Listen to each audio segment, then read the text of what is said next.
বনি ইসরায়েলের মধ্যে একটা লোক ছিল, লোকটার নাম ছিল আমিল।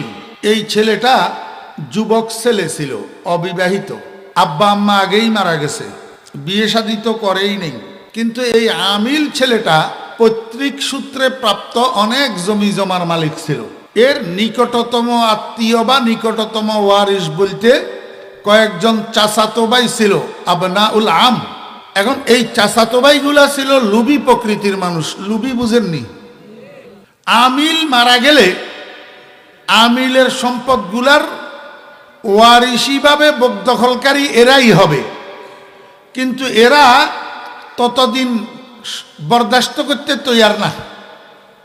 কখন আমিল মারা যাবে তখন আমিলের সম্পদ তারা বকদখল করবে, এতদিন তারা ধৈর্য ধরতে তৈয়ার না। এরা কি করছে, গোপনে সলা পরামর্শ কইরা প্ল্যান পরিকল্পনা কইরা এক রাত্রের গভীরে আমিলের জবাই করে দিছে। রাত্রের গভীরে আমিলকে কি করছে, জবাই করে দিছে। কারা? ওই চাচাতো ভাইয়েরা। জবাই করি কি করলো, তাদের গোত্র থেকে বাইর হওয়ার যে পথ, এই পথের মুখে রাস্তার মুখ পাতে নিয়ে আমিলের লাশটাকে শোয়াইয়া রাখছে। তারা এদিক সেদিক গাপটি মারি বসে রয়েছে। যখন ভোর হইছে, আস্তে আস্তে আলো হইতেছে, চতুর্দিক থেকে দু চারজন কইয়া মানুষ রাস্তায় বাইর হওয়া শুরু হয়েছে। এই সময় এরা আবার লাশের কাছে গেছে, যাইয়া লাশটাকে জড়াই ধরি হাউমাউ করি কাঁদে আর কয়, হি হি হি, আমাদের ভাইকে কে হত্যা করলো, আমরা এই হত্যার বিচার চাই। এরা কারা কান্দে? হত্যাকারী যারা। বিচার চায় যে এরা কারা? হত্যাকারী যারা। বুঝে থাকলে বলুন তো, এর চেয়ে বড় জঘন্য ষড়যন্ত্র, এর চেয়ে বড় জঘন্য বাটপারি আর কি হইতে পারে? নিজেরা হত্যা করিয়া নিজেরা আবার হাউমাউ করি কাঁদে, নিজেরা হত্যা করি নিজেরা আবার বিচারও চায়। এখন বনি ইসরায়েলের মধ্যে গোত্র দুইটা। কয়টা? এক গোত্রের মানুষ আমিল, আরেক গোত্র আছে না। এখন আমিলের গোত্রের লোকেরা যখন হত্যার দায় স্বীকার করে না, উল্টা কাঁদে আর বিচার চায়, তাহলে অটোমেটিক এই হত্যার দায় দায়িত্ব যাইয়া পড়ে দ্বিতীয় গোত্রের উপর।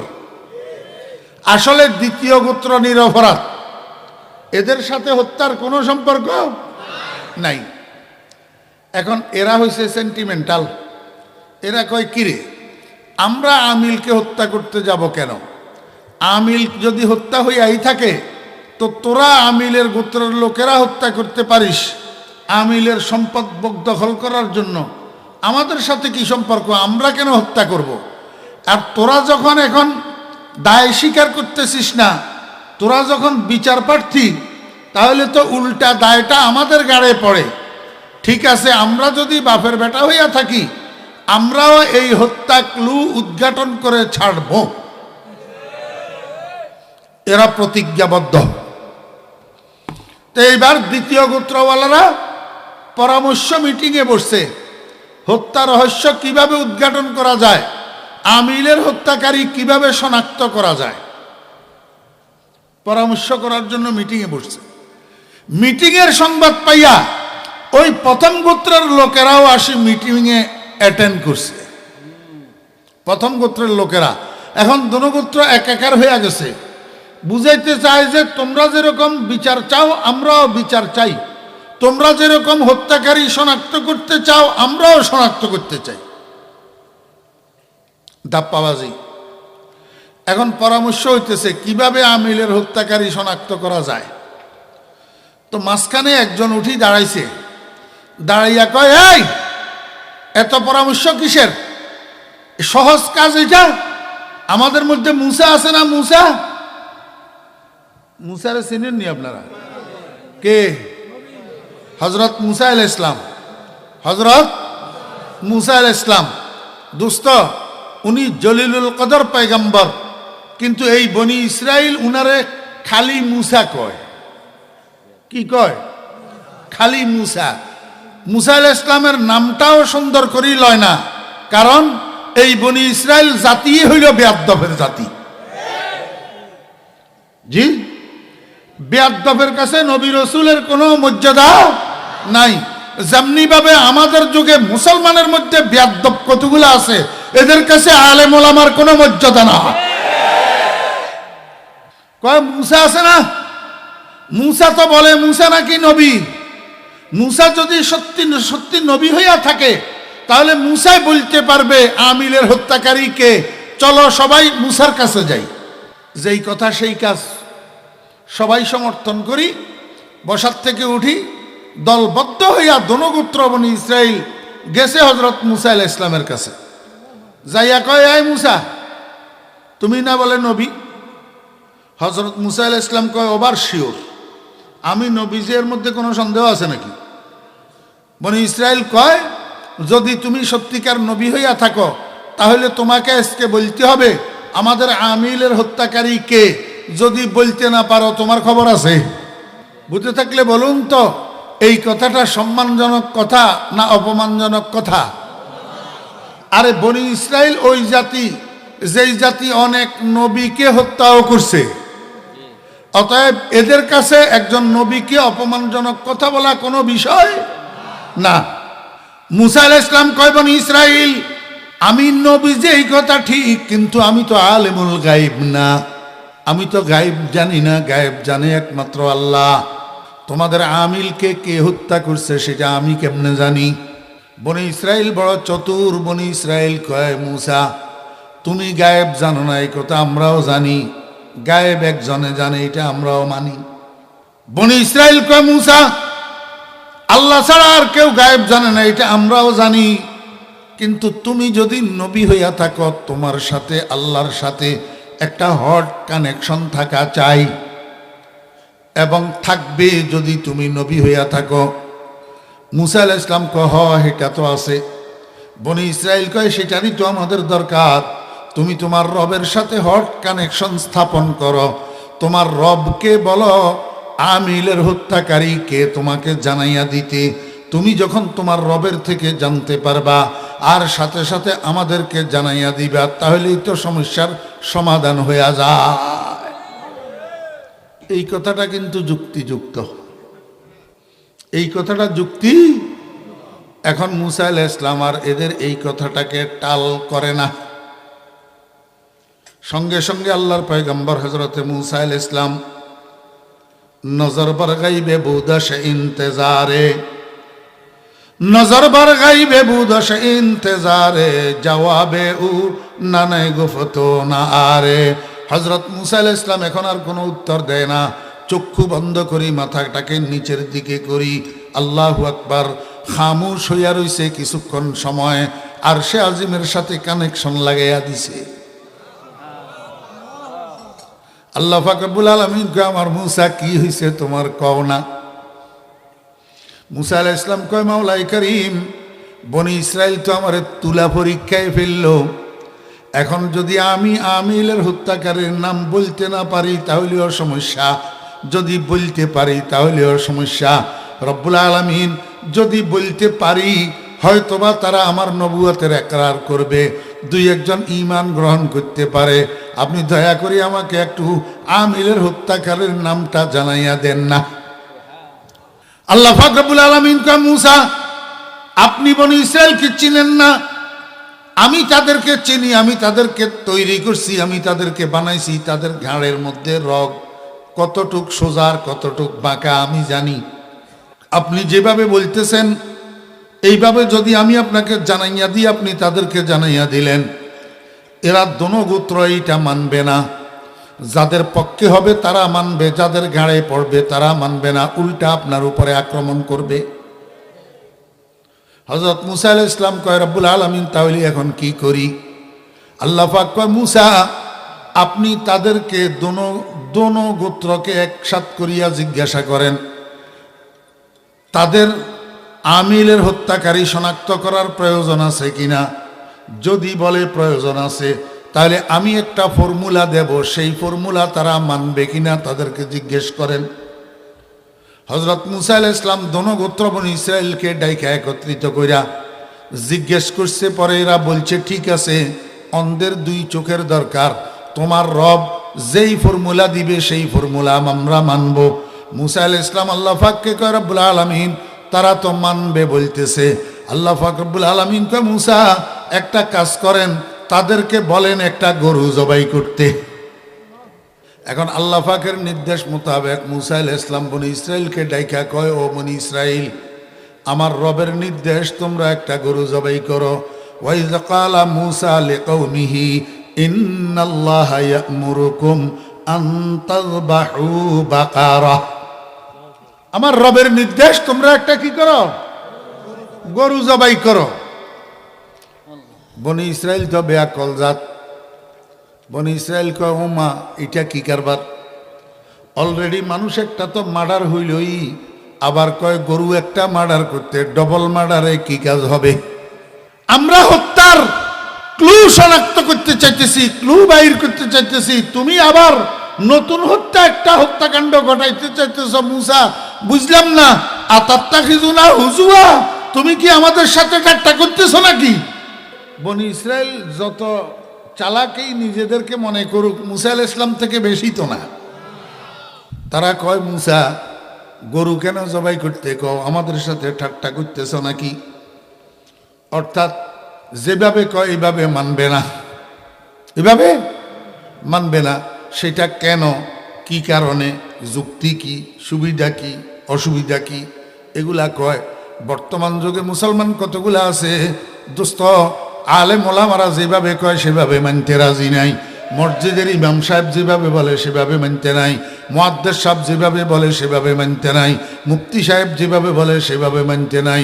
নিজেদের সুবিধা মতো যদি হুজুরের কথা হয় তাহলে হুজুর ঠিক আছে, একটু নিজের স্বার্থের বিরুদ্ধে গেলে, দলের বিরুদ্ধে গেলে এবার আর হুজুর ঠিক না।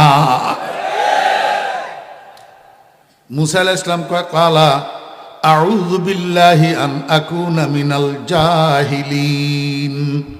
ও বনি ইসরাইল, তোমরা জানো না ঠাট্টা মস্কারি বেশি করা এটা মূর্খ মানুষের কাজ।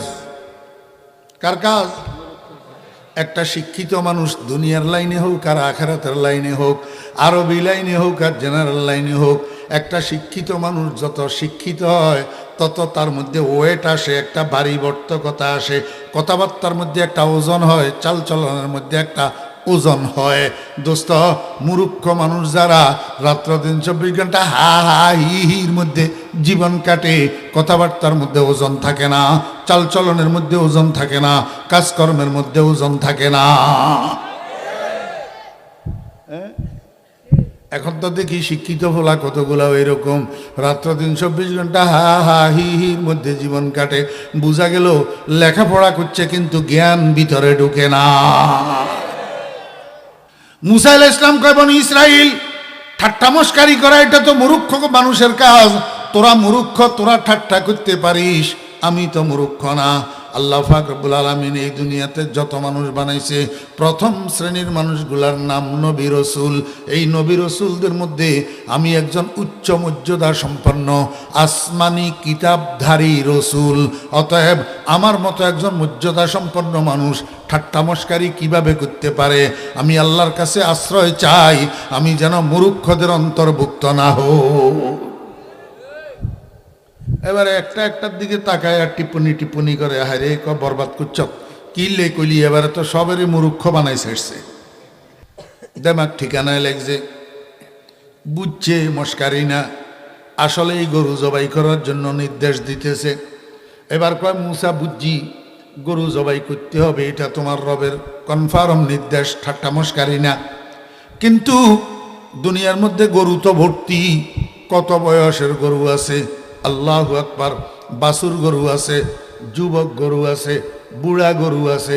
আমরা যেই গরু জবাই করব সেটা কোন বয়সের গরু হবে, কোন বয়সের গরু জবাই করলে আমাদের কার্য সিদ্ধি হবে? তোমার রবকে একটু জিজ্ঞেস করো না কোন বয়সের গরু জবাই করব। কালু উদউ লানা রাব্বাকা ইউবাজ্জিল লানা মাহি। কাক বলে বেশি চালাক, এই জন্য পায়খানা খায়। মানুষ কতগুলো আছে বেশি পণ্ডিত, এই জন্য বাসে বাসে সানাসুর বিক্রি করা ছাড়া আর কোনো কাজ তালেশ করি পায় না। বেশি চালাক, বনি ইসরাইল বেশি চালাক। আল্লাহর হাবিব জনাব রাসূলুল্লাহ সাল্লাল্লাহু আলাইহি ওয়াসাল্লাম বলেন, লাউ যাবাহু আইয়া বাকারাতিন কানাত লা আজজাআতুহুম আও কামা ক্বালা নবী আলাইহিস সালাতু ওয়াস সালাম। যেই কোনো ধরনের একটা গরু জবাই করে দিলে বনি ইসরায়েলের কার্য সিদ্ধি হইয়া যেত, কিন্তু প্রশ্ন করিয়া করিয়া করিয়া করিয়া তারা নিজেদের জন্য কাজটাকে কঠিন বানাইছে, আল্লাহ পাক তাদের উপরে কঠিন করিয়া দিছে। আল্লাহু আকবার।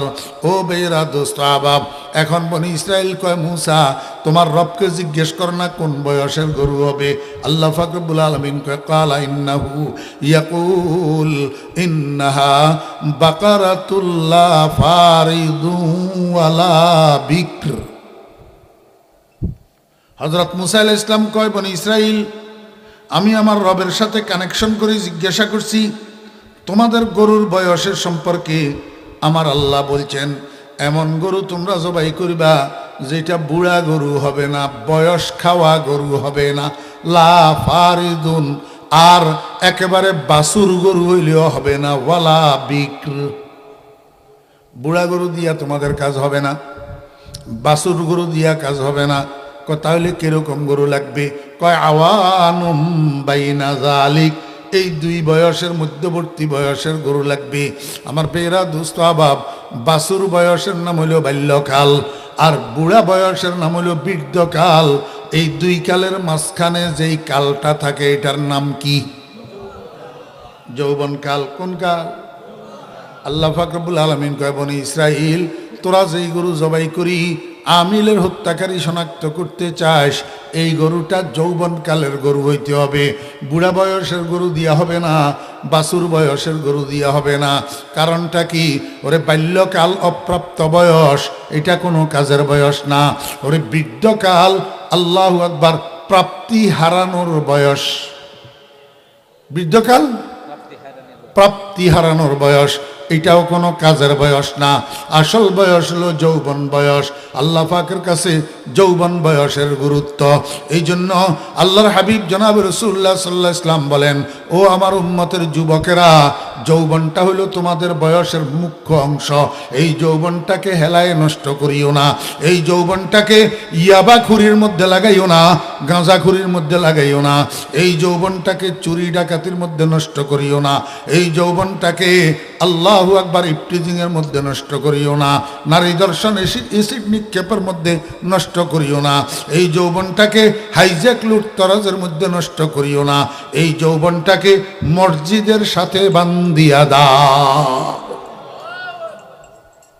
শাবুন নাশা ফি ইবাদাতিল্লাহ।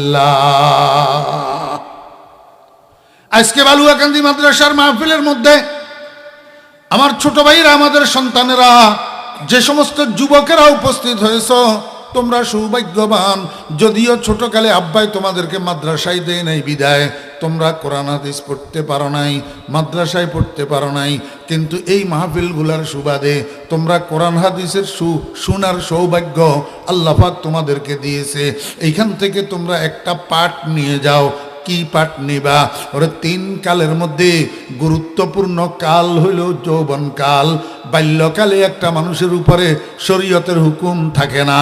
বৃদ্ধকালে একটা মানুষ ইচ্ছা করিও যথাযথভাবে শরীয়তের হুকুম পালন করতে পারে না।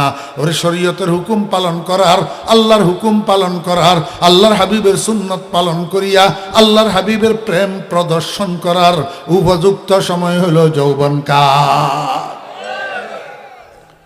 এই জন্য রাসূল আকরাম সাল্লাল্লাহু আলাইহি ওয়াসাল্লাম বলেন, কিয়ামতের দিন সাত সূর্যের তাপের মধ্যে গরমে মানুষ হাহাকার করবে, কোনো ছায়া থাকবে না। এই সময়ের মধ্যে কিয়ামতের মাঠে একমাত্র আল্লাহ পাকের আরশের ছায়া থাকবে। আল্লাহ পাকের আরশের ছায়ার মধ্যে সাত প্রকারের মানুষকে আল্লাহু আকবার আসন দেওয়া হবে।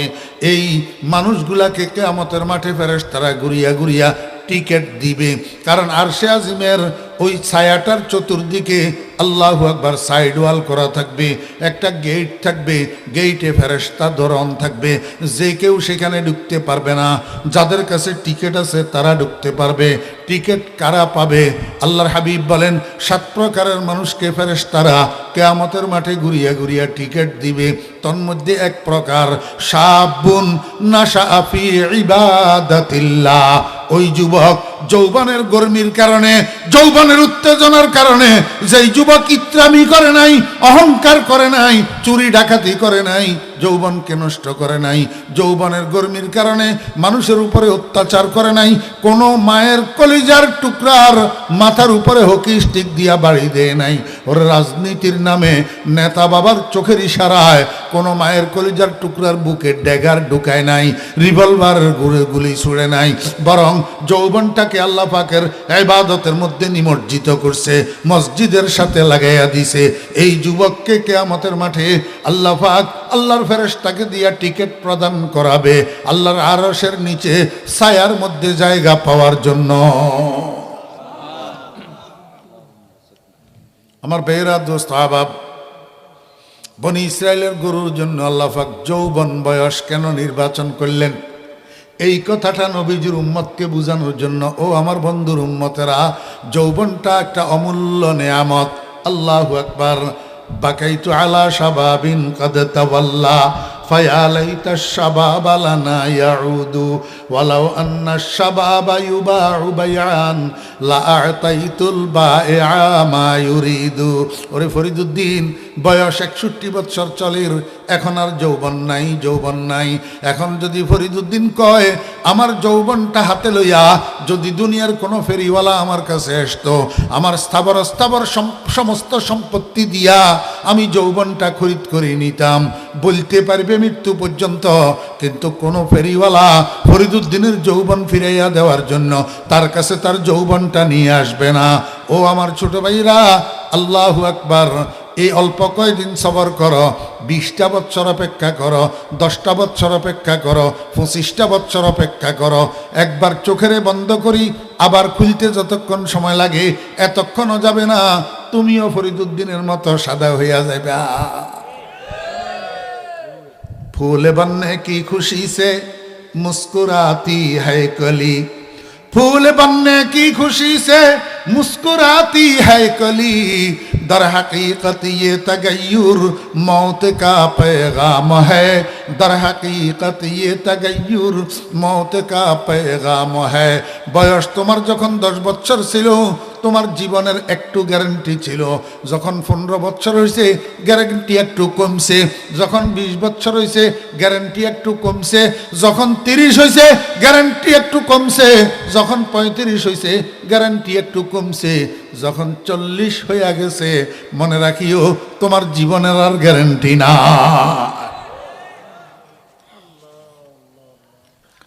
फूल बनने की खुशी से मुस्कुराती है कली, दर हकीकत ये तगय्युर मौत का पैगाम है।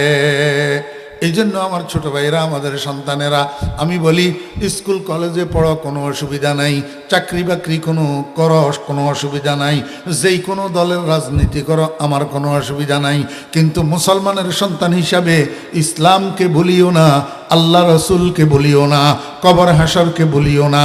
আল্লাহর ওয়াস্তে 5 ওয়াক্ত নামাজ মসজিদে যাইয়া আদায় করো।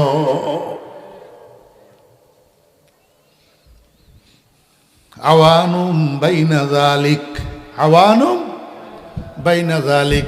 আল্লাহ পাক রব্বুল আলামিন এবার চোখে আঙ্গুল দিয়া কয়, চোখে আঙ্গুল দিয়া, এবার চোখে আঙ্গুল দিয়া কয়, ও বনি ইসরাইল আর ফাজলামি করিস না, আর ফাজলামি, আর কোনো প্রশ্ন করিস না, আর কিছু জিজ্ঞাসা করিস না। ফাফআলু মা তুমারুন, ফাফআলু মা তুমারুন, যতটুকু আদিষ্ট হইছ ততটুক পালন করো, আর কথা বাড়াইও না। কিন্তু বনি ইসরায়েল বেয়াদব জাতি, এখনো কথা বুঝে আসে নাই, এখনো দেমাগ ঠিকানা লাগে নাই। আবার মূসা আলাইহিস ইসলামকে বলে কালু দু'ু লানা রাব্বাকা ইউবাজ্জিল্লানা মা লাউনুহা। ও মূসা, তোমার এই বর্ণনার দ্বারায় বুঝলাম গরুর বয়স, কিন্তু এখনো পর্যন্ত বুঝি নাই গরুটার কালার কি হবে, কোন রঙের গরু হবে, সাদা কালারের গরু নি, না লাল কালারের গরু, না কালো কালারের গরু, না সাদা কালায় ফুটফুটে, না লালে সাদায় ফুটফুটে, কিরকম কালারের গরু হবে? তোমার রবকে একটু জিজ্ঞেস করো না। কালু দুউ লানা রব্বাকা ইউবাজ্জিল লানা মা লাউনুহা। হযরত মুসা আলাইহিস সালাম আবার খামুশ, আবার কি খামুশ, কারণ নিজের থেকে বলার তো কোনো ক্ষমতা নাই। নজর বর গাইবে বুদশে ইন্তেজারে জবাবে উ নানাই গুফতো না আরে। আবার খামুশ, মাথা নিচু, চক্ষু বন্ধ, আর সে সঙ্গে কানেকশন লাগাইয়া বসে রইছে। 5 মিনিট পরে মাথা আবার উঠাইছে, উঠাইয়া কয় কালা ইন্নাহু ইয়াকুল ইন্নাহা বাকারাতুন সাফরা। ও বনি ইসরাইল, আমি আমার রবকে জিজ্ঞেস করছিলাম তোমাদের গরুর কালার সম্পর্কে। আমার রব বলছেন তোমরা যে গরুটা জবাই করিবা সেটা হলুদ কালারের গরু হইতে হবে। কোন কালার? আমার ভাইরা আমাকে একটু বলেন না, জীবনে কত গরু দেখলাম সাদা, কত গরু দেখলাম কালো, কত গরু দেখলাম লাল, কত গরু দেখলাম 2 কালারে ফুটফুটে মিশ্রিত, কিন্তু হলুদ কালারের গরু কার বাপদাদায় কোথায় দেখছে? দেখছেন কোথাও? হলুদ কালারের গরু তো দুনিয়াতেও নাই। দোস্ত, যদি হলুদ কালারের গরু নাই থাকে তাহলে আল্লাহ পাক রব্বুল আলামিন যদি হলুদ কালারের গরু নাই বানায়, তাহলে বনি ইসরাইলের এই কালারের গরু দেখাই দিল কেন? দোস্ত, গরু আল্লাহ পাক এই পর্যন্ত হলুদ কালারের বানায় নাই। যেগুলা বানাইছে কালো কালারের গরু, লাল কালারের গরু, সাদা কালারের গরু, এইগুলার থেকে যেই কোনো এক কালারের একটারে হলুদ বানাই দিতে আল্লাহর কয় ঘন্টা লাগে? হ্যাঁ, পারে না? পারে। আমার ভাইয়েরা, দোস্ত আবাব বানাই দিছে তো শেষ পর্যন্ত বর্ণিত গরু বনি ইসরাইল পাইছে। একটু অপেক্ষা করেন। আল্লাহ পাক রব্বুল আলামিন কয় মুসা বনি ইসরাইলের বলেন তারা যে গরুটা জবাই করবে এটা হলুদ কালারের গরু হবে। বনি ইসরাইল কয় মুসা হলুদের মধ্যে তো 2 কালার আছে, হলুদের মধ্যে 2 কালার আছে, একটা ডিপ হলুদ আর একটা লাইট হলুদ, একটা হালকা হলুদ আর একটা গাঢ় হলুদ। কোন কোন কোন কালার? মুসা আলাইহিস সালাম কয় ফাকিউল লাউনুহা, হালকা হলুদে কাজ হবে না, গাঢ় হলুদ কালার লাগবে। কি গাঢ় হলুদ কালার? আল্লাহু আকবার। মুসা আলাইহিস সালাম কয় বনি ইসরাইল তোমাদের গরুটা যখন গাঢ় হলুদ কালারের গরু হবে তো তাসুরুন নাজিরিন, এই গাঢ় হলুদ কালারের গরুর দিকে একটা দর্শক যখন দৃষ্টি ফেলবে, যখন দৃষ্টি দিবে, তাকাবে, তার দৃষ্টি নন্দিত হইয়া তার অন্তর খুশি হইয়া যাবে। আল্লাহু আকবার।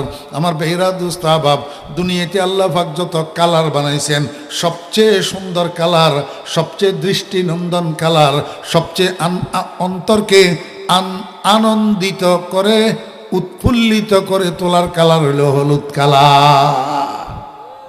এর চেয়ে বেশি মানুষকে আনন্দ দেওয়ার আর কোনো কালার নাই। দেখছেন নি? হ্যাঁ, সামনে আসেনি গাঢ় হলুদ কালার। আমার ভাইরা, দোস্ত আহবাব, এই জন্য হযরত আলী রাদিয়াল্লাহু আনহু সব সময় হলুদ কালারের জুতা পরিধান করতেন। কোন কালারের? আন আলিয়্যিন রাদিয়াল্লাহু আনহু আন্নাহু কানা ইয়ালবাসুন নিআলাস সাফরা ওয়া কানা ইয়াকুল মান লাবিসান নিআলাস সাওদা কাসুরা হাম্মুহু আও কামা ক্বালা রাদিয়াল্লাহু আনহু। রাওয়াহু আল আলুসি ফি তাফসিরিহি আল মুসাম্মা বিরুহুল মাআনি তাসুরুন নাজিরিন। বনি ইসরাইল এখনো ক্ষান্ত হয় নাই তো? বনি ইসরাইলকে মুসা বুঝলাম গরুর বয়স, বুঝলাম গরুর কালার, এখনও তো গরুর মধ্যে অনেক সাদৃশ্যতা রয়ে গেল, আমরা গরু চিহ্নিত করতে পারবো না। তোমার রবকে বলো না গরুটা সম্পর্কে আর একটু বিশদ বর্ণনা দিতে, যাতে গরুটা পাইতে আমাদের সহজ হয়।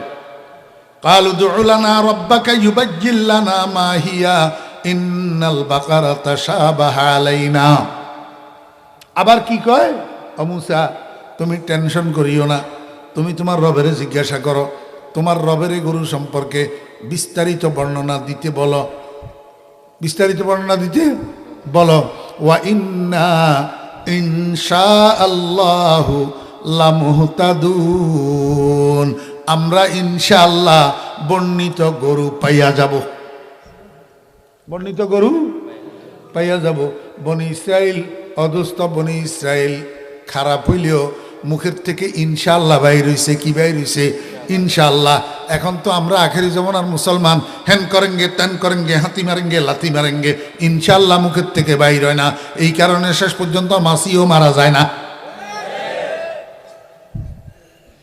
আল্লাহর হাবিব জনাব রাসূলুল্লাহ সাল্লাল্লাহু আলাইহি ওয়াসাল্লাম বলেন, লাউ লাম ইয়াস্তাসনাউ লামা ওয়াজাদুহা ইলা আখিরিল আবাদ, আও কামা ক্বালা নবী আলাইহিস সালাতু ওয়াস সালাম। বনি ইসরাইল ইনশাআল্লাহ যদি না বলতো, এই গরু কিয়ামত পর্যন্ত তারা পাইতো না। ইনশাআল্লাহ বলার কারণে আল্লাহ পাক খুশি হয়ে গেছে। আল্লাহ কয়, বনি ইসরাইল ইনশাআল্লাহ যখন বলছত, আমার নাম যখন নিছত, এই গরু প্রাপ্তির ক্ষেত্রে আমি তোদেরকে সহযোগিতা করব। আমার বেহরা দোস্ত আবাব, এখন হজরত মুসা আলাইহিস সালাম আবার খামোশ, নজরের উপরের দিকে চুপ করে বসে রয়েছে। 5 মিনিট পরে মাথা উপরের দিকে উঠাইয়া কয়, কালা ইন্নাহু ইয়াকুল قالوا ادع لنا ربك يبين لنا ما هي إن البقرة تشابه علينا وإنا إن شاء الله لمهتدون قال إنه يقول إنها بقرة لا ذلول تثير الأرض ولا تسقي الحرث مسلمة لا شية فيها। মুসা আলাইহিস সালাম কয়, বনি ইসরাইল, আমি আমার রবকে জিজ্ঞেস করছিলাম গরু সম্পর্কে বিশদ বর্ণনা দিতে। আমার রব বলছে, তোমরা যে গরু জবাই করিবা, এই গরু কোনো অপমানজনক কাজে ব্যবহার হওয়া গরু হইতে পারবে না। কোনো অপমানজনক কাজে, অপদস্থমূলক কাজে ব্যবহার হইছে। আল্লাহু আকবার। যেই কাজগুলা করলে পরে গরুর কাঁধের মধ্যে দাগ পড়ে, গরুর ফিটের মধ্যে দাগ পড়ে। আল্লাহু আকবার। হাল চাষ করলে জুয়ালের দ্বারা গরুর কাঁধের মধ্যে দাগ পড়ে যায়। পানি টানাইলে বেল্টের কারণে গরুর চোটের মধ্যে দাগ পড়ে। গরু পরিচালনা করে তাদের বেতের আঘাতে গরুর পিঠের মধ্যে দাগ পড়ে। আল্লাহ কয়, লা জালুলুন তুসিরুল আরদা, হাল চাষ করা গেছে জমিনের মধ্যে, এমন গরু দিয়া হবে না। এমন অপমানজনক কাজে ব্যবহার হইলে এই গরু দিয়া চলবে না। ওয়ালা তাসকিল হারস, তোমার ক্ষেতের মধ্যে সেচ দেওয়ার জন্য পানি টানাইছো যে, এমন গরু দিয়া হবে না। মুসাল্লামাতুন, একেবারে আল্লাহু আকবার নিরাপদ একটা গরু লাগবে। লা শিয়াতা ফিহা, যেই গরুর শরীরের মধ্যে কোথাও কোনো স্পট, কোনো দাগ দাব্বা আছে, এমন গরু দিয়া হবে না। বনি ইসরাইল কয়, কালু আল আনা জিতা বিল হক। ও মুসা, এতক্ষণে যাইয়া বাস্তবসম্মত একটা বর্ণনা তুমি দিলা, এইবার আমরা গরু তালাশ করতে নামতেছি। আমার বেয়েরা দোস্ত আবাব, বনি ইসরাইল কি করলো? আল্লাহু আকবার। 4 দলে বিভক্ত হইল। কয় দল? 4 দল। একদল পশ্চিম দিকে, একদল পূর্ব দিকে, একদল দক্ষিণ দিকে, একদল উত্তর দিকে। 4 দল 4 দিকে। সকালে বাইর হয়, বিকালে ফিরে আসে। সকালে বাইর হয়, বিকালে ফেরত আসে, কিন্তু গরুর দেখা পাওয়া যায় না। কোথায় পাইব? গরু নাই তো। এই গরু তো আল্লাহ পাক সৃষ্টি করে নাই, এই কালারের গরু তো আল্লাহ পাক বানায় নাই, পাবে কোথার থেকে? আমার ভাইরা দোস্ত আবাব, বনি ইসরায়েলের মধ্যে একটা মানুষ ছিল ইমানদার। একটা মানুষ ছিল কি? ইমানদার। হযরত মুসা আলাইহিস সালামের হাতে কলমা পড়ছে, লা ইলাহা ইল্লাল্লাহু মুসা কালিমুল্লাহ। এটা মুসা আলাইহিস সালামের উম্মত ছিল, ইমানদার ছিল, বড় নেককার মানুষ ছিল, বড় দিনদার মানুষ ছিল। কিন্তু এই মানুষটা অল্প বয়সে মারা গেছে। যখন মারা যাইতেছে, তখন তার বিবির পেটের মধ্যে তার একটা সন্তান ছিল। মারা যাওয়ার সময় বিবিকে ওসিয়ত করছে, বিবি, তোমার পেটের মধ্যে আমার যে সন্তান আছে, এই সন্তানটা ভূমিষ্ঠ হইলে একটু যত্ন সহকারে তুমি আমার সন্তানটাকে লালন পালন করিও। যখন আমার সন্তানের বয়স 18 বছর হবে, তখন আমার সন্তানটাকে জানাইবা আমাদের বাড়ির পাশে যে জংলা আছে, এই জংলার মধ্যে আমি একটা গরুর বাছুর ছাড়িয়া দিয়া গেলাম।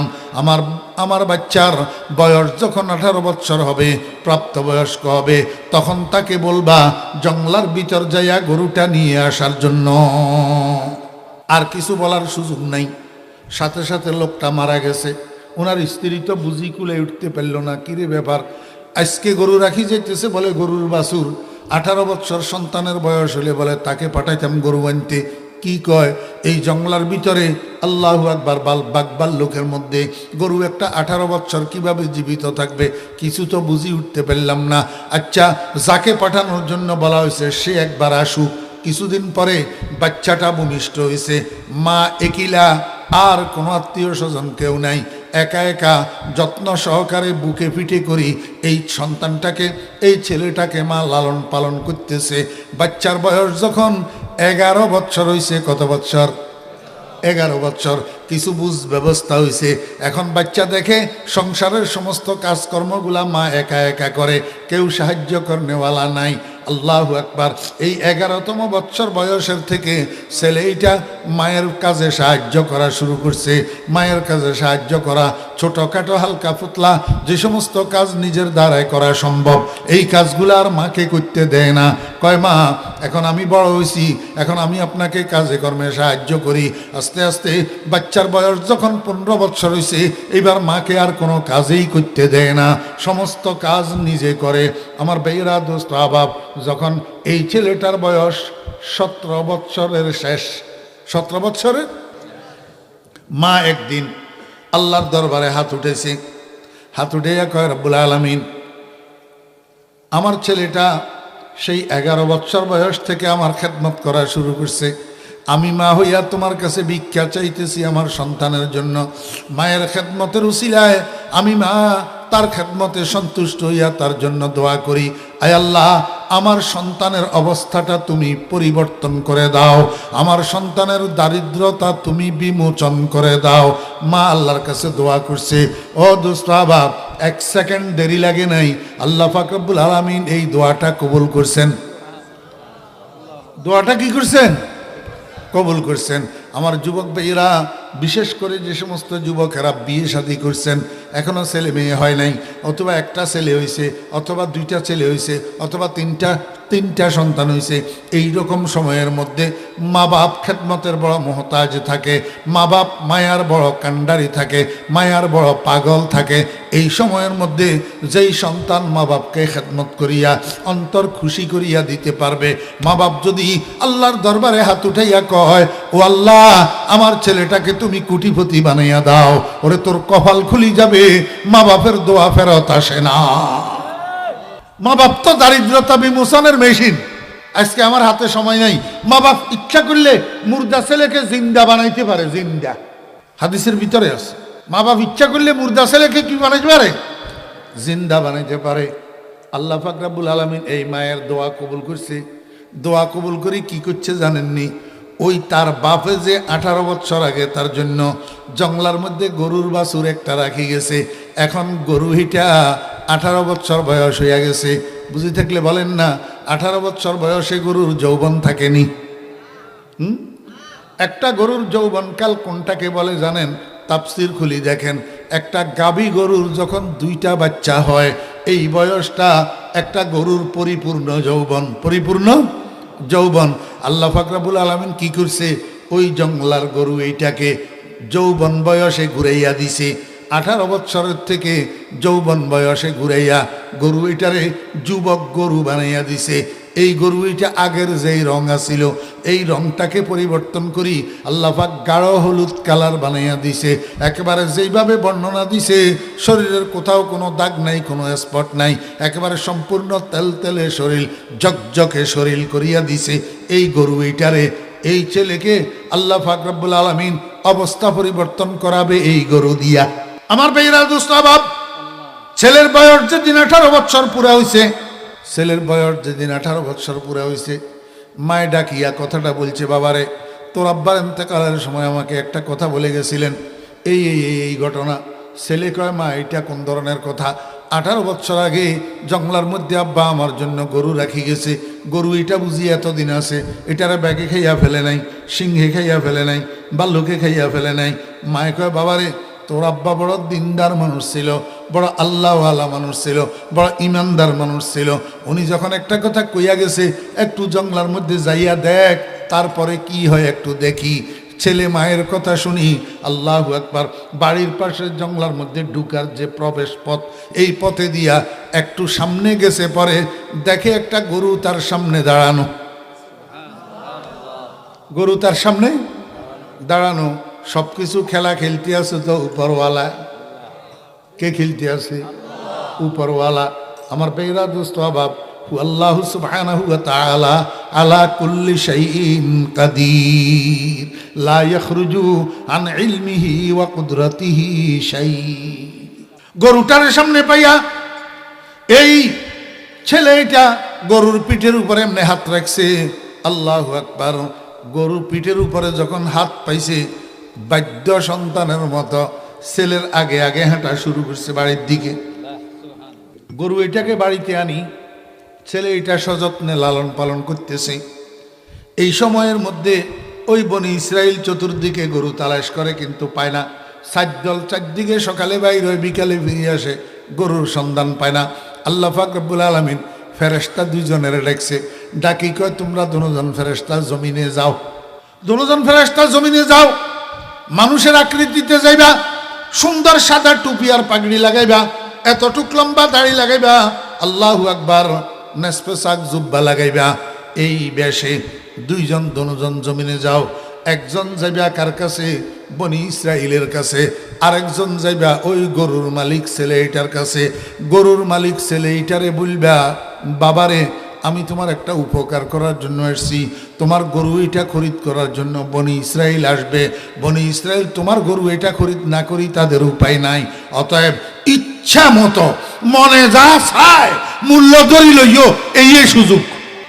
আমার ভাইরা দোস্ত আবাব, ফেরেশতা এটা গেছে আব্দুল করিমের বাড়িতে, গরুওয়ালা ফোলা যাই কয়, আসসালামু আলাইকুম রহমতুল্লাহ, ভাতিজা কেমন আছো? ফোলাইটা কয়, ওয়ালাইকুম আসসালাম রহমতুল্লাহ, চাচা যান আছি ভালো, আপনি কে? কয়, আমি কে সেটা তোমার চিনার দরকার নাই, আমি তোমার একটা উপকার করার জন্য এসেছি। বলে, আঙ্কেল কি উপকার? কয় যে তোমার গরু এটা খরিদ করার জন্য বনি ইসরাইল আসবে, এই গরু খরিদ না করি তাদের কোনো উপায় নাই, তুমি ইচ্ছা মতো হেসকাই দাম ধরে লইও, যা মনে চায়, যাতে তোমার 14 পুরুষ খাইলেও দন শেষ না হয়, সেরকম করে মূল্য ধরি লইও। এই কথা বলছে। আব্দুল করিম একটু সামনের দিকে তাকাইছে, আবার পিছনের দিকে ঘুরি দেখে চাচা মিয়া নাই। কিরি কিরি কিরি, আঙ্কেল গেল কোথায়? আসলে আঙ্কেল তো আঙ্কেল না, আঙ্কেল ফেরেশতা। ওইদিকে আল্লাহ পাক রব্বুল আলামিন ফেরেশতা আরেকটারে কয়, তুমি বনি ইসরাইলের কাছে যাও, যাইয়া বনি ইসরাইলের কইবা, বাতি যারা তোমরা এইভাবে গরু তালাশ করলে পাইবা না। আমার জানা মতে তোমাদের বর্ণনা অনুযায়ী একটা গরু আছে, তোমরা চাইলে আমি তোমাদেরকে গরুর কাছে নিয়ে যেতে পারি, তবে একটা শর্ত আছে, মুসাকে সাথে লইতে হবে। বনি ইসরাইল মুসারে সাথে লইতে রাজি নাই। আমার ভাইরা দোস্ত আবাব, ফেরেশতা গেছে বনি ইসরাইলের কাছে, আসসালামু আলাইকুম রাহমাতুল্লাহ, ভাতিজারা কেমন আছো? বনি ইসরাইল কয়, ওয়ালাইকুম আসসালাম, চাচা যান ভালো আছি, আপনার বাড়ি কোথায়, কি জন্য এসেছেন? আমার বাড়ি কোথায় সেটা তোমাদের দরকার নাই, আমি তোমাদের একজন হিতাকাঙ্ক্ষী, তোমরা দীর্ঘদিন থেকে একটা নির্দিষ্ট বর্ণনার একটা গরু তালাশ করতেছ, পাইতেছ না, আমার বড় কষ্ট লাগতেছে, এই জন্য আমার জানা মতে এই বর্ণনার একটা গরু এক জায়গায় আছে, তোমরা চাইলে আমি তোমাদেরকে সেখানে পথ প্রদর্শন করে নিয়ে যেতে পারি। বনি ইসরাইল তো খুশি হইয়া গেছে, কয় চাচা এখন এখন এখন লইয়া চলেন। কয় থামো, শর্ত আছে। কি শর্ত? কয় মুসারের সাথে লইতে হবে। কয় না, মুসারে কেন সাথে লইবে? মুসারের সাথে লইলে থলের বিড়াল বাইর হইয়া যাবে, ধরা খাই যেতেছে। এই পর্যন্ত যখন ঘটনা অগ্রসর হইয়া গেছে, তাহলে সামনের দিকে আরো যদি একটু অগ্রসর হয়, তাহলে তো আমিলের আসল হত্যাকারী শনাক্ত হইয়া যায়, চিহ্নিত হইয়া যায়, থলের বিড়াল বাহির হইয়া যায়। এই জন্য আমাদের সমাজে বর্তমানে মুসলমান কতগুলো আছে, নিজস্ব অনুষ্ঠানে আলেম ওলামাদেরকে রাখতে রাজি হয় না, কারণ আলেম ওলামাদেরকে সাথে রাখলে আকাম কুকাম করতে পারবে না। দর মজলিসে খুদ যায় মদে হামচুমানেরা, আফসুরদা দিল আফসুরদা কুনদ আঞ্জুমানেরা। এখন মুসা আলাইহিস সালামের সাথে নিতে রাজি নাই। সাসা মিয়া কয়, তাহলে আমি গেলাম, আমি গেলাম, আমি তোমাদেরকে গরু দেখাই দিতে পারবো না। এই চাচা চাচা, ঠিক আছে লইতেছি, মুসারে লইতেছি। হ্যাঁ, হজরত মুসা আলাইহিস সালামের সাথে লইয়া বনি ইসরাইল এই চাচা মিয়ারে আগে আগে দিয়া গেছে ওই গরুওয়ালার বাড়ি পর্যন্ত। গরু যখন চোখে পড়ছে, বনি ইসরাইল তো অবাক হইয়া গেছে। কি হুবহু মুসাই যেরকম কইছে সেরকম গরু এনা দেখি। তারা গরুর দিকে নজর দিছে। এবার ওইদিকে চাচা মিয়া গায়েব। পিছনের দিকে তাকাই দেখে চাচা মিয়া নাই। কিরে চাচা মিয়া গেল কোথায়? আসলে তো চাচা মিয়া না, চাচা মিয়া হইল ফেরেশতা। গরুওয়ালা ছেলেটারে ডাক দিছে, এই গরুওয়ালা কে? কয় বাইরে আসো, গরুর কাছে আসো, আমরা আসছি তোমার গরু কেনার জন্য। আব্দুল করিম বাইরে এসছে। ক বাবারে, তোমার গরুটা বিক্রি করবা? ক হ বিক্রি করবো। কয় কত টাকা মূল্য? ক আমি মূল্য তুল্য বুঝি না, আমার গরু জবাই করতে, আমার গরু খরিদ করতে হইলে আগে গরু জবাই করতে হবে। কয় গরু আগে কেন জবাই করতে হবে? কয় এই জবাইয়ের সাথে গরুর মূল্যর সম্পর্ক আছে। কয় কেমনে? কয় গরুরে জবাই করি, চামড়াটা আলাদা করবা, চামড়াটা আলাদা করি, আল্লাহু আকবার, চামড়াটারে মাটির মধ্যে বিছাইয়া আল্লাহু আকবার চার কোনা চারজনে ধরবা, উপরের দিকে উঠাইবা, মাঝখানে গর্ত যেটা হবে এই গর্ত এটা ভর্তি করি আমাকে হীরা জওহরার মণিমুক্তা দিতে হবে। বনি ইসরাইল কয় ওরে বাপরে, এত চড়া মূল্য দিয়া গরি খরিদ করার দরকার নাই, জবাইও করার দরকার নাই, এরা জবাই করতে তৈয়ার না। আসল ঘটনা হলো জবাই করতে তৈয়ার না। ওয়ামা কাদু ইয়াফআলুন, আল্লাহ পাক রব্বুল আলামিন কয় এরা জবাইয়ের কিনার দিয়েও যাওয়ার লোক না, কারণ এরা জানে গরু এটা জবাই করলে তারা ধরা খাইয়া যাবে, তারা ধরা খাইয়া যাবে। কিন্তু নিরুপায় ওই দ্বিতীয় গোত্র আছে না, কয় এই কই যাও, ফলাইটায় যা মূল্য কয় সেই মূল্য দিয়া গরু এটা খরিদ করতে হবে, জবাই করতে হবে, সব কিছু করতে হবে, না হইলে কিল একটাও মাটিতে পড়বে না। নিরুপায় হইয়া ফাযাবাহুহা, নিরুপায় হইয়া ফাযাবাহুহা, গরু এটারে জবাই করছে, জবাই করে চামড়া পৃথক করছে। এবার চামড়া এটারে মাটির মধ্যে বিছাইয়া চারজনে চার কোনা উপরের দিকে উঠাইয়া মাঝখানে খালি জায়গা যেটা হইছে এটা ভর্তি করে হীরা জওহরার মণিমুক্তা গরুর মালিককে দিয়ে দিছে।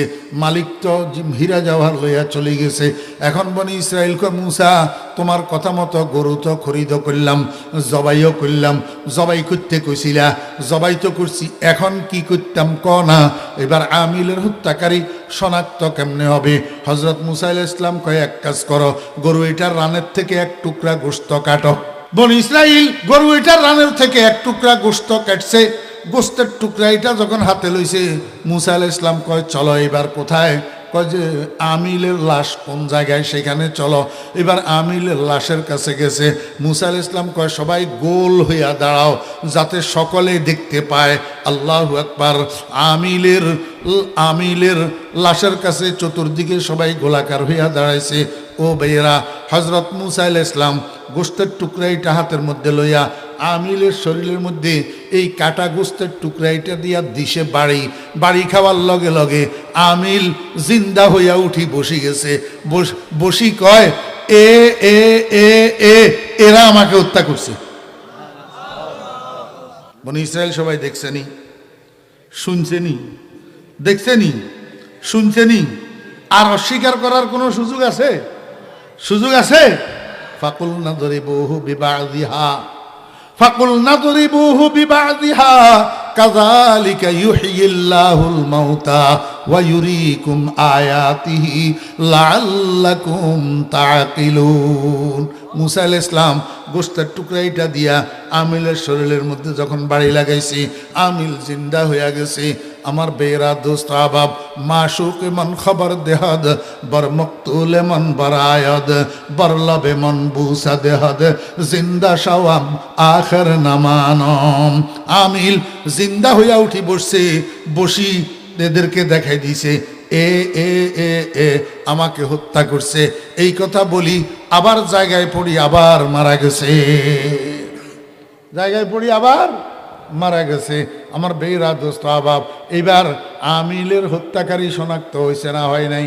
আল্লাহ পাক রব্বুল আলামিন কয় মুসা এখন যেই পদ্ধতিতে আমি আমিলের হত্যাকারী শনাক্ত করে দিলাম, এই পদ্ধতিতে সত্যিকার হত্যাকারী যারা, এরা অস্বীকার করার আর কোনো সুযোগ না, অস্বীকার আর কোনো সুযোগ নাই। আমার বেইরা দোস্ত আবাব, قال رسول الله صلى الله عليه وسلم سباب المسلم فسوق وقتاله كفر। আল্লাহর হাবিব বলেন, একজন মুসলমানকে গালি দেওয়া, গালমন্দ করা, মান সম্ভ্রম হানি করা, এটা হলো ফুসুক, ফুসুক ফিস্ক, কবিরা গুনাহ, কবিরা গুনাহ, কবিরা গুনাহ। আর একজন মুসলমানকে অন্যায়ভাবে হত্যা করা হইল কুফর, কুফর, কুফর। আল্লাহু আকবার। এই জন্য বলি আমার ছোট ভাইয়েরা, রাজনীতি করা কোনো অসুবিধা নাই, কিন্তু রাজনীতির নামে খবরদার মানুষ হত্যা করিও না। মানুষ হত্যা করা এটা কুফর, মুসলমানকে অন্যায়ভাবে হত্যা করা এটা কুফর। আল্লাহু আকবার। ও ভাইয়েরা, দোস্ত আহবাব, একটা কথা বললে শেষ। আল্লাহ পাক রব্বুল আলামিন আমিলের হত্যাকারী শনাক্ত করার জন্য অন্য পদ্ধতি অবলম্বন করতে পারতেন। গরু একটার জীবন নাশ করার পদ্ধতি কেন অবলম্বন করলেন? দুনিয়ার মানুষকে এই কথা বোঝানোর জন্য, ও দুনিয়ার মানুষেরা, নদীর একদিক যখন ভাঙ্গে আরেক দিক গড়ে, একটাই জীবন হারাইলে আরেকটাই জীবন পায়, একটা জীবন হারাইলে আরেকটা জীবন পায়। নদীর একদিক ভাঙলে আরেক দিক গড়ে। আল্লাহু আকবার। গাবি এটার জীবন নাশ হইছে, ওইদিকে আমিলে জীবন পাইয়া গেছে। আল্লাহ পাক বুঝাইতে চায়, দুনিয়ার মানুষেরা, তোমার শরীরের মধ্যে দুইটা জিনিস আছে, একটা আছে নফস আর একটা আছে রুহু। কারো নফস সতেজ, কারো রুহু সতেজ, কারো নফস জিন্দা, কারো রুহু জিন্দা, কারো নফস মুর্দা, কারো রুহু মুর্দা। আল্লাহ কয়, দুনিয়ার মানুষেরা, রুহুকে যদি জিন্দা করতে চাও, নফসরে জবাই করো, জবাই করো। নফসরে যত জবাই করতে পারবা তত তোমার রুহু জিন্দা হবে। আর নফসরে কি দিয়া জবাই করবা? লা ইলাহা ইল্লাল্লাহ, লা ইলাহা ইল্লাল্লাহ, লা ইলাহা ইল্লাল্লাহু মুহাম্মাদুর রাসূলুল্লাহ। এই লা ইলাহা ইল্লাল্লাহর তলোয়ারের দ্বারা নফসরে যত বেশি জবাই করবা, অর্থাৎ যত বেশি লা ইলাহা ইল্লাল্লাহ, লা ইলাহা ইল্লাল্লাহ জপ করবা, তত বেশি তোমার রুহু শক্তিশালী হবে। ওয়া আখিরু দাওয়ানা আনিল হামদুলিল্লাহি রাব্বিল আলামিন।